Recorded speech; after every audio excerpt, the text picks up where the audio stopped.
Welcome to Hamlins Legal Secrets. This is part 2 of your complete guide to leases. In part 1, we discussed heads of terms, and today we discuss negotiation.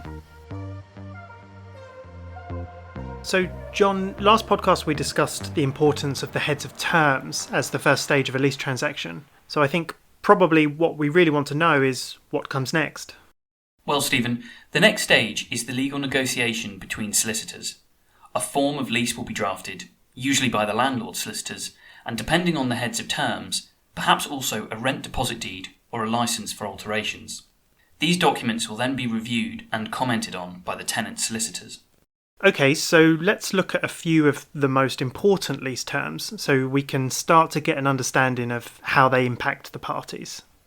One of the key provisions for both parties to consider is whether the lease is to benefit from security of tenure under the Landlord and Tenant Act 1954.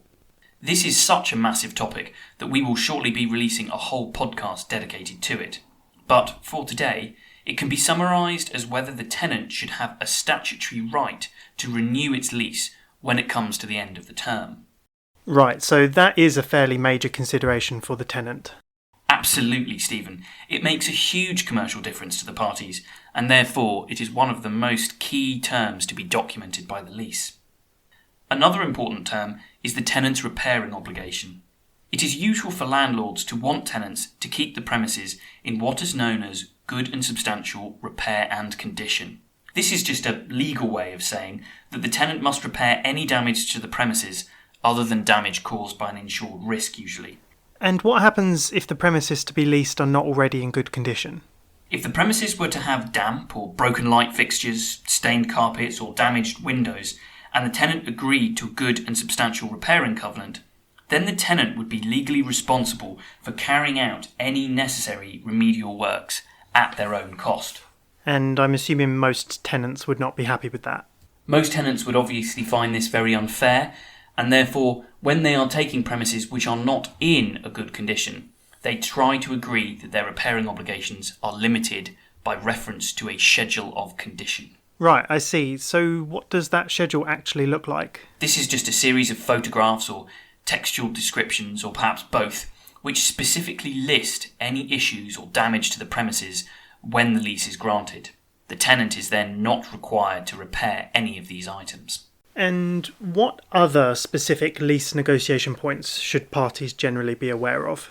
The landlord will want to ensure it can recharge the tenant for any costs relating to insuring the premises. This should be done by way of a separate payment, which is equivalent to the money spent by the landlord on insurance. Similarly, for multi-let buildings, such as office blocks, shopping centres, or even just high street shops sharing common service yards, landlords should make sure that the lease includes a service charge rent.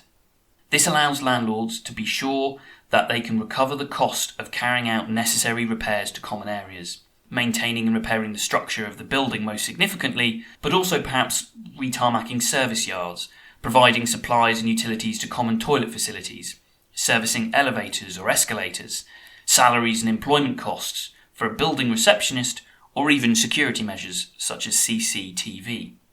All of these costs can quickly add up, so it is vital that landlords ensure they are not exposed and have to pay for these costs themselves. Okay, so I think we've got time for one final lease term you feel it's important for prospective landlords and tenants to be aware of. If I had to pick one more, I would choose the lease assignment provisions. An assignment is a legal term for a transfer. In this case, the transfer of the lease from the tenant to a third party. Whilst the identity of the tenant changes, the lease terms remain the same. It is usual for leases to include very detailed legal drafting covering assignments. Landlords should make sure their consent is required to an assignment and that the financial standing of the incoming tenant is sufficient. A landlord obviously doesn't want a new tenant who can't afford to pay the rent. Tenants should consider the circumstances in which they might need to transfer the lease, perhaps to a group company as part of a corporate restructure.